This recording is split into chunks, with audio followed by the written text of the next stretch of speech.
sasabihin ang lihim na pagtingin, nakatago sa madilim. Paano aaminin? Natatakot na masaktan. Paano malalaman kung di mo susubukan? Ay baka maunahan.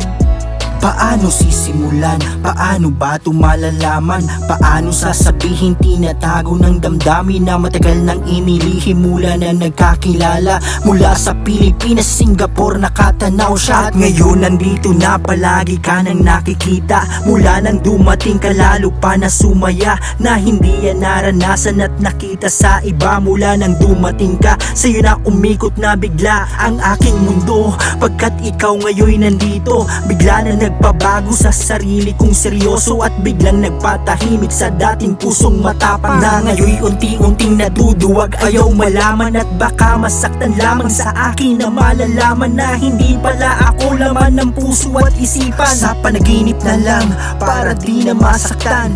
Dapat pa bang aminin at dapat pa bang sabihin? Paano sasabihin ang lihim na pagtingin, nakatago sa madilim? Paano aaminin?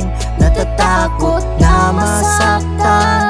Paano malalaman kung di mo susubukan? Ay baka maunahan.